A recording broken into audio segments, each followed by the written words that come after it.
It's a Your Vote Counts special report. The President of the United States, Joe Biden, has decided to not seek the nomination of his party next month. I have Jason Dunnington and leader John Echols with me. Now, I was around, you guys weren't, whenever the last time we had a president say, I will not seek and I will not accept my party's nomination for president. And that was LBJ in March, I believe, of 1968. That was a long time before the convention. This is a couple of 3 weeks. So let's start with Jason. John just came back from Milwaukee. You're heading to Chicago in a couple of 3 weeks. Just help us understand, as the media scrambles to figure this all out, what this means. Well, I mean, I think it means that, clearly we're going to have a new nominee to be the person that runs for the Democratic Party for president of the United States. I assume that will likely be Kamala Harris, the vice president. Now, you saw President Biden today, after announcing that he was not going to seek re-election, that he was throwing his support behind his vice president. But I don't think this comes as a shock to anybody. I mean, we've been talking about this on this show for months now. I've said multiple times that I thought that he would ultimately step away. I thought that they moved up the first presidential debate to probably give themselves more of a window here in case they needed to do this. I'm not going to go into all of the issues of, cognitive decline or health or whatnot. I think that President Biden is plenty healthy right now. I think he's just decided that 4 more years of doing this job is going to be too much. And, like hundreds of millions of Americans that have chosen when they want to retire from a long working career, he and his family have decided that he's ready to retire. I think that it is, almost heroic in this era of people that try to clinch power to see someone that has the ultimate power make the decision to step away from it. So we'll see where the Democratic Party goes with the nominating process. There's going to be some bumps. We haven't seen this for a while. But I don't think any of us are shocked that he's ultimately deciding to step away from the race. I don't think so either. And John doesn't think so either, right? But you have lots of questions about, what happens next, right? Well, I do. I mean, I got to tell you, I don't think this is some heroic move. I think he was forced out by the party bosses. It's funny that you bring in 1968 LBJ. There are actually fights outside the convention. That, as I said on the live episode, that was the last time the party bosses chose the nomination for a major political party. After that, we moved to the primary system. We did something crazy in our republic. We actually voted, which is what we are not going to do for the nominee for the Democratic president. Guys, this is historic in a bad way. In my opinion, this is not the way a functional democracy should work. I don't believe he is cognitively there right now. I have to believe my own eyes, and I think that's going to be a real problem. Now, this show's not all about just partisan back and forth. So here's some things I think he did right. Immediately endorsing Vice President Harris was absolutely the right call. Lets them keep their money apparatus. Doesn't step over an African-American female in a time where Trump is doing historically good among African-American voters. That would have all but wiped it out. So I do think that was a great move by President Biden. But as to this stepping aside, I mean, we talk about power in politics. This was the ultimate power play. You, the voter, you have no say. I mean, that's the bottom line. What is going to happen is the major donors went into President Biden and said, you have to step down.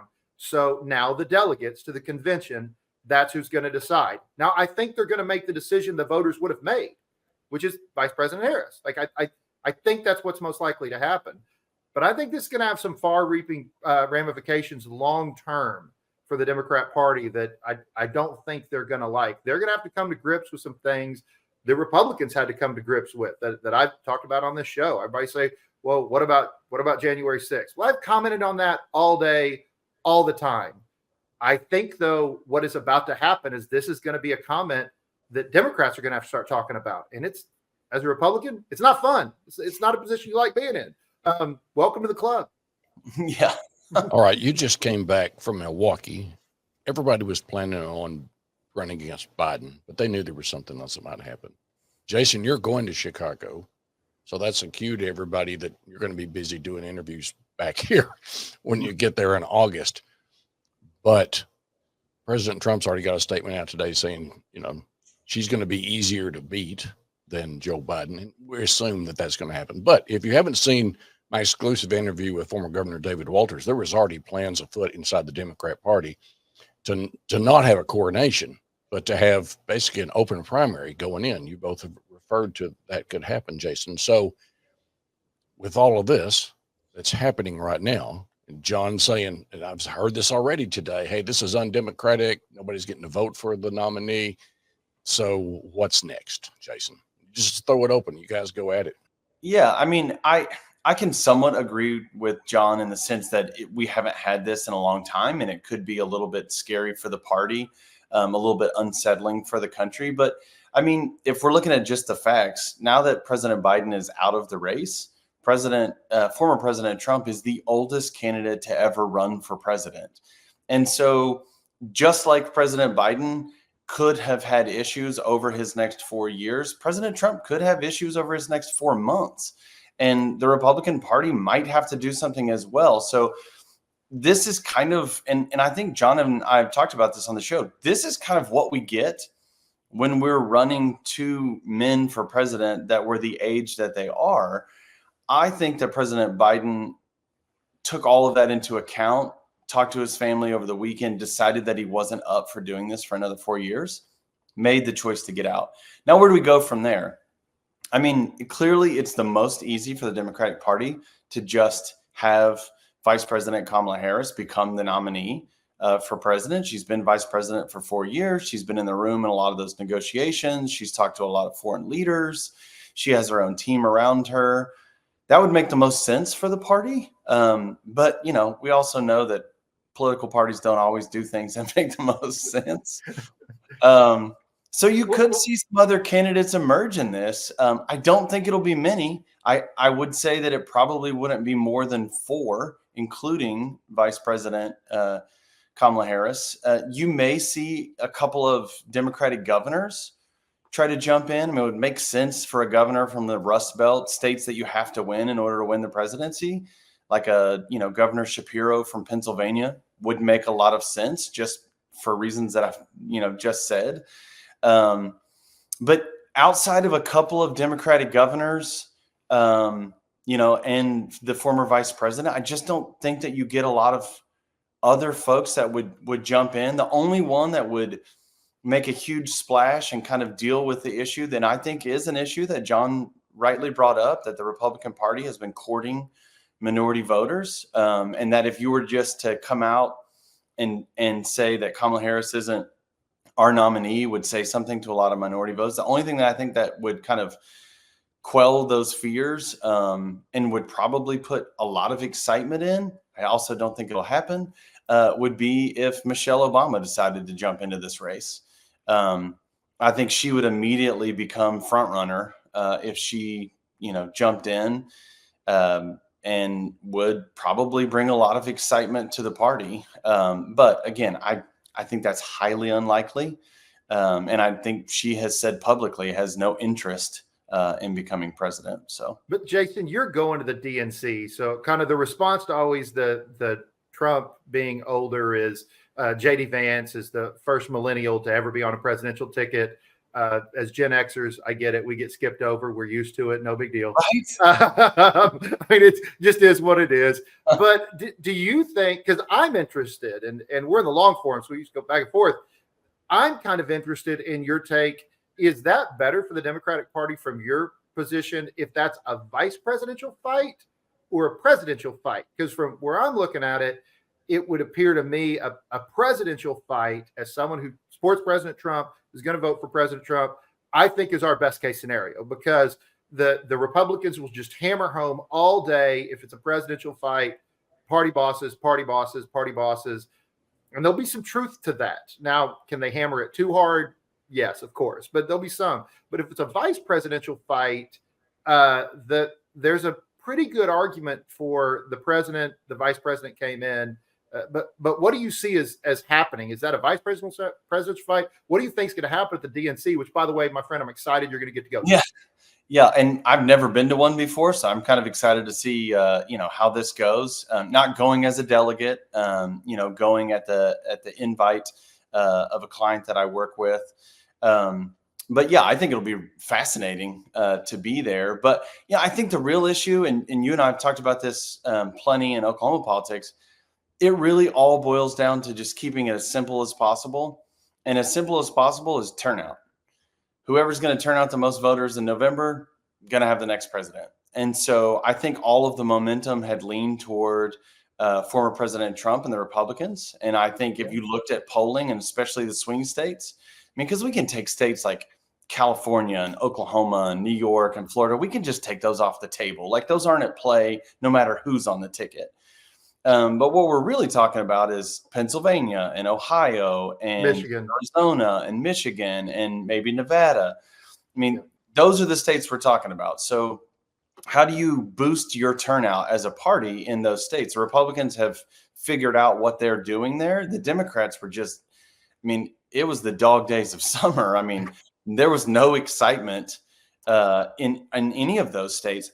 I think this whole like change here, I know you talk about party bosses. Sure, that's happened in history.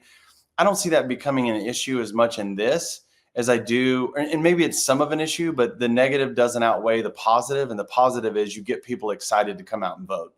And that's what the Democratic Party has to do now over the next 100 days is engage their base in a way that they want to come out and vote for someone. So will the VP matter? Sure. I think the VP could matter.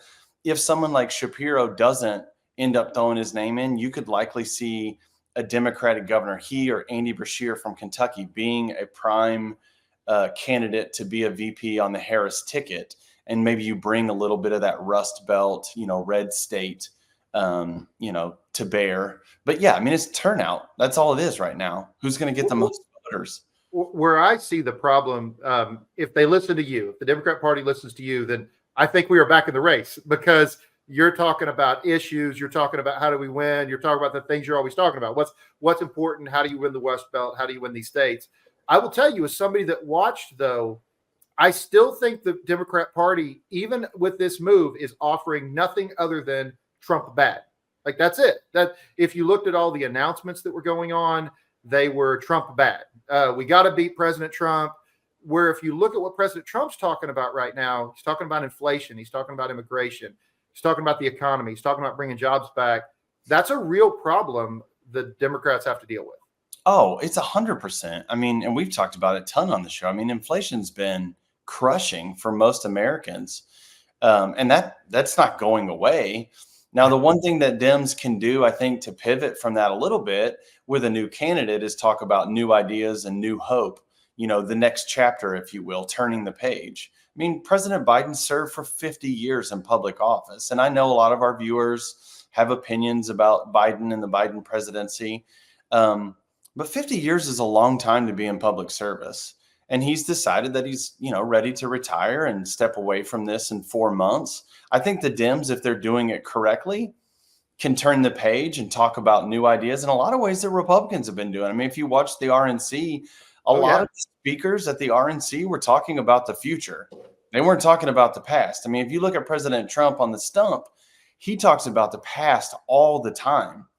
I actually think that's dragging the Republican ticket down, is, President Trump talking about the past so often. Whereas if you look at the party and you look at younger people and rising stars in the party, they're talking about the future.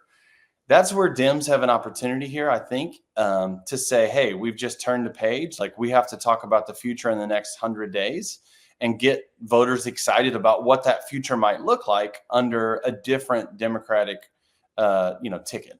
I think the problem they're going to have is they're going to have to lay out an agenda. And no matter who it is, this economy, this inflation, it's going to be laid at their feet. When you tell people inflation is transitory, they keep telling people things that they look at their own eyes. They say, well, and I mean nationally, I don't mean my friends here locally, but this is, everybody's seen these talking points. Well, the economy's not really that bad.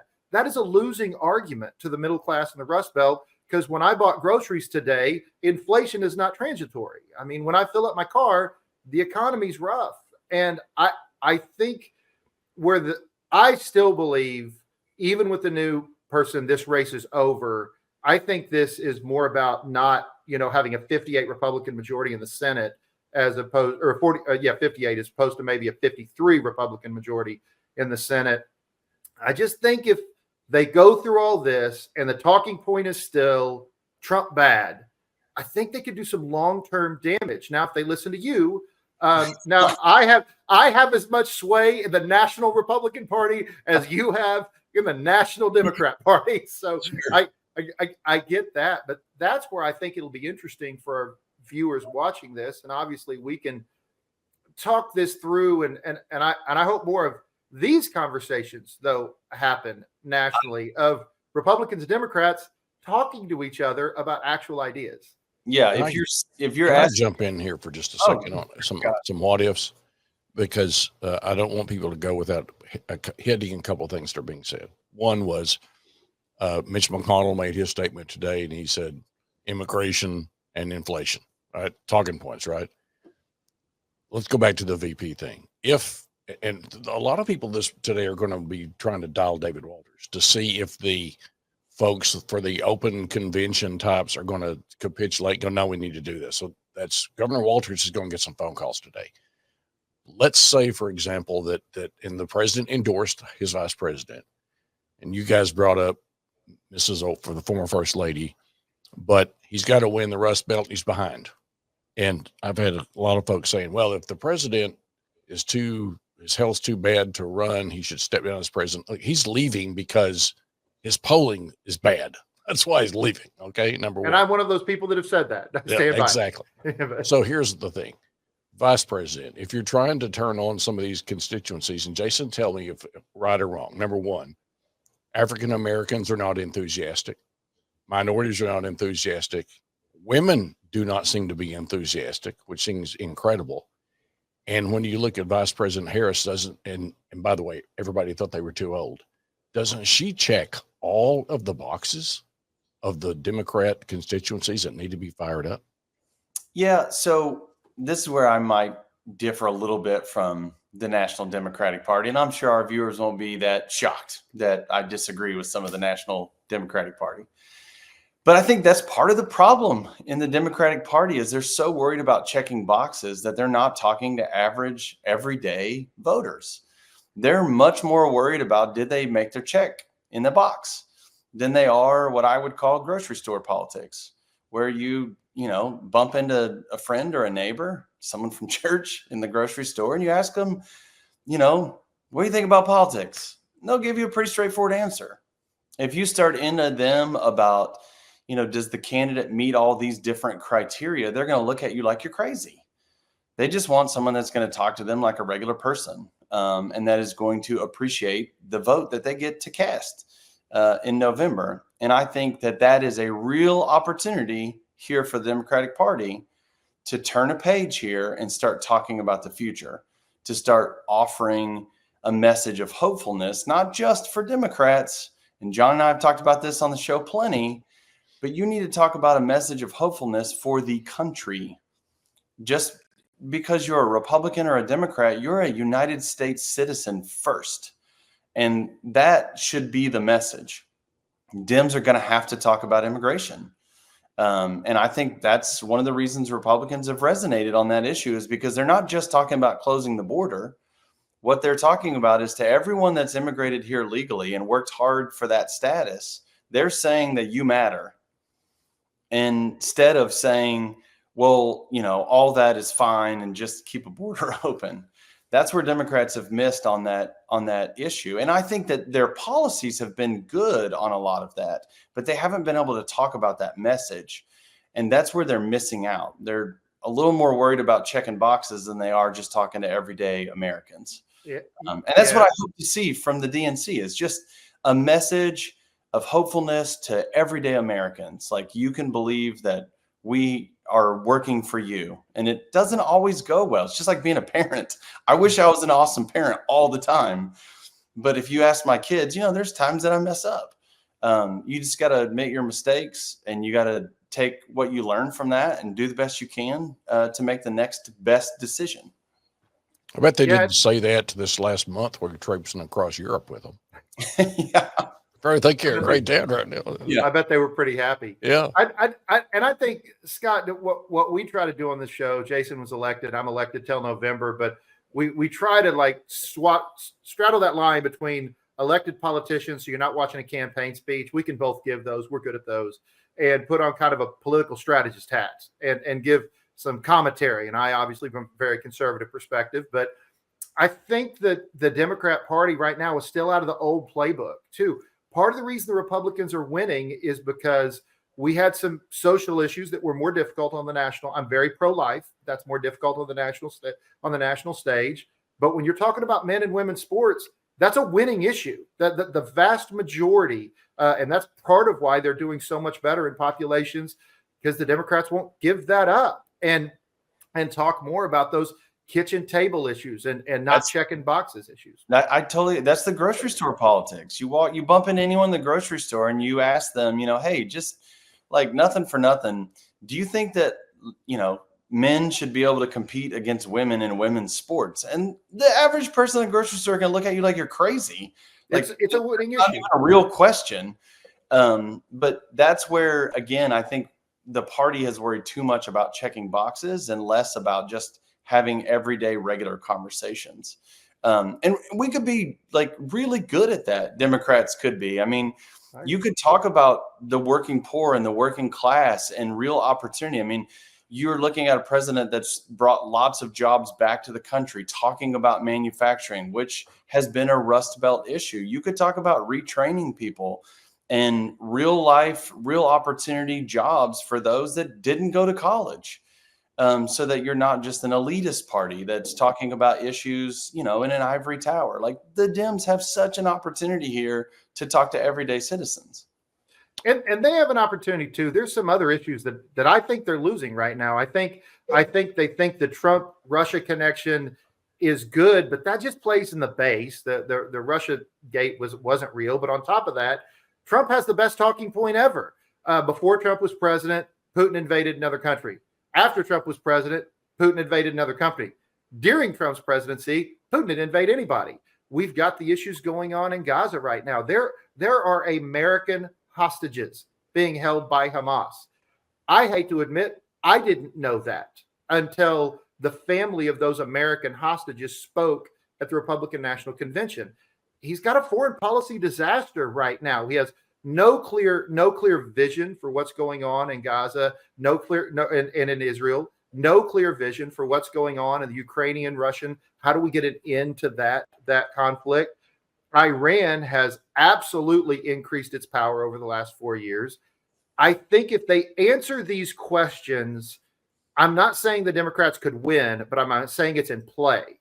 What I'm saying is if they continue to run on Trump bad, I mean, and really, if I could boil down the statements, if you're watching this, it's not on Sunday. We're recording this, when it happened. So I saw Bill Clinton's statement. I saw the speaker's statement. The ex-speaker Nancy Pelosi statement. I mean, all of the statements ended with, Trump's awful. We got to find a way to beat him.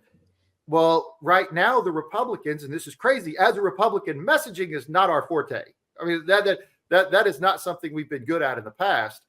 As a Republican right now, they're kicking on all cylinders, messaging those issues. What will be interesting to watch as we go in, and Jason, you and I aren't on this November ballot, so we get to just watch it, which is a lot of fun. What will be interesting to watch is, as I went to the RNC, you're going to go to the DNC. We're going to bring in some real time. And we're not afraid to say when I think the Republicans are messing up. I'm not afraid to say it. You're not afraid to say when the Democrats are messing up. So as people keep watching, we're going to be talking about what's going to happen as the end result. Because I will say this is a big election. I get disappointed when I'm watching talking heads say things like this is the most important election of our lifetime, whether they're implying, President Biden is going to destroy the country or President Trump's going to destroy the country. I think every next presidential election is the most important election in our lifetime because that's the one we got to be there for. Yeah, I mean, you heard that's the one that matters. you heard me say this Sunday morning on our show that I think the biggest threat to democracy that's taken place was the attempted assassination of former President Trump. I mean, I am not one that prescribes to former President Trump being this giant threat to our democracy. We have a democracy for a reason, not one. We don't have a king. So we have a person that runs our country, but we have Congress and we have the judiciary and we have everyday citizens that go out and make votes. And so I think the real threat that our country faces right now is the discord that parties have created in this kind of zero-sum game of if you win, then we have to lose. And I just don't buy into that. So, again, I think this opportunity that has come about because of President Biden stepping back is a real opportunity for the Democratic Party to take the step forward, turn the page, provide a message of hopefulness, and talk about how, we all have to be one nation. But they're going to have to do that while talking about immigration and while talking about inflation. I think those are going to be the two biggest issues. Let me jump in real quick because we're just about out of time, and I've got to get to some nuts and bolts here. And let me start with, I asked Professor Gaddy about some of the nuts and bolts about campaign finance, where the money's going to go, and number two, the Democrats making this change really late in the game. Let me start with you, John. Ohio could be sorry. Well, I was just going to say, if the vice president, according to Dr. Getty, if she is the nominee, then she gets to keep all the Biden money. Okay. You agree with that? I 100% agree with him. I think Professor Getty's 100% correct. Then you've got to print your ballots. Remember the MOVE Act and those things from the last presidential election. So John, Jason, either one of you, is this happening quick enough so that we're not going to see Rudy Giuliani in Ohio, in some court here? I don't know if Rudy can practice law anymore. I want to hit that one. I want to hit that one first for 30 seconds. So I'll give it to Jason. Go right ahead. Professor Gaddy is right. For purposes of the MOVE Act, which is the federal law allowing our overseas deployed citizens to vote, absolutely, there's no argument there. But while Professor Gaddy was my political science professor and I absolutely loved him, I am a lawyer. There is a legitimate argument in Ohio the Democrats are waiting too long. That argument is complicated. The Ohio legislature did change the law last year, but there's a constitutional provision in the Ohio Constitution that says, similar to the Oklahoma Constitution, by the way, that says it takes 90 days for a law to come to effect. So there is a question as to whether or not that law was ex post facto. If I was running the DNC, I would not risk it. I would not put it in front of a judge, because I will tell you, you have 9 justices, because the law is not always clear. And there is a legit argument in Ohio that they are waiting too long. The Democrats recognize that. That's why they were going to do a virtual nomination of Joe Biden. It was to get away with this Ohio issue.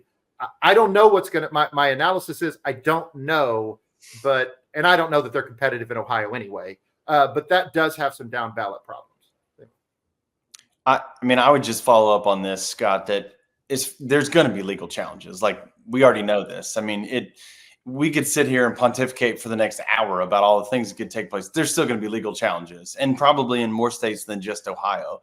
But what I would say is, if it gets back to the Supreme Court justice having to make a decision, and it comes down to whether or not you could put a name on a ballot or not, it's hard for me to imagine that the Supreme Court, after a political party would have said, yes, this is our nominee, for them to be like, I don't think so. I think we're going to go with the guy that said that he didn't want to stay on the ballot, especially if that state became the decider in a presidential election. It would create such a bigger issue when, if you just boil it down to common sense tells you if the party chooses someone, put them on the ballot. And so I think there will be a lot of challenges, but at the end of the day, I think that'll be something that more people talk about on TV and get paid for than actually becomes a big issue. I love it when the turntables turn all the way back around, because I was the lawyer for the Oklahoma Republican Party when they were suing to take Trump off the ballot in Oklahoma, in the state of Oklahoma, and then sued in multiple other states. So you'll have, I agree, but at the end of the day, we'll be successful. Those weren't successful. Trump's still going to be on the ballot. We'll leave it at that. Okay, what did we get done today? First off, we should have taped, yesterday, I don't know. Who knew this was going to come down? I will tell you. Jason knew. Jason, Yeah. you go. Wait, where's I didn't know. I just had a sense. I mean, I had a sense just talking to people in the party. I mean, John and I are both, Rodells. We've talked about on this show a lot. I still keep in contact with a lot of my Rodell, fellow Institute folks, and many of them, not shocking to people that watch this, are Republicans. Many of them are Democrats. And so I've had a lot of conversations with national folks, and I felt like this was coming to a boil. Again, I said on TV that I thought it was the right decision prior to him doing this. And I think it's the best for the party. We may lose this election. And the sun will come up the next day. Life will go on in America. I'll keep being proud of being an American. I'll keep raising my children here. Like, that's not going to change. But this provides a lot of opportunity for, I think, the country to turn the page and start looking forward. I mean, we're not just talking about an election in 2024. We should be talking about, what does this country look like in 2034? What does it look like in 2044? What kind of investment are we putting into ourselves in order to create the best outcome for all of our citizens? And what I've heard most the last year is the sky is falling, and that 2024 is like, the end of times, whether or not President Trump won or President Biden won. And I feel like this breaks that deadlock now. Now we can move forward and start talking about other things. And, I'm excited about that. Yeah. Somebody might have even done that on Friday on KOTV. So here's what I was saying. I mean, that's a great place to end whenever that Jason Dunnington starts quoting lyrics from Annie on Broadway. So I think that's probably a good day. Yeah, that's the great song. By the way, a song that they used in the movie Dave about like a body double coming in for president. We'll figure all those metaphors out. Jason Dunnington, John Echols, a noteworthy day. For me, I've not seen anything since March of 1968 like this. So let the pundits take off. I hope this helps them get started. And we'll be seeing you again soon on News 9, News on 6. The next week, we're going to be taping in Tulsa. So look forward to seeing all the folks at KOTV. On behalf of Jason and John, Scott Mitchell is saying thanks for watching. We'll see you again soon.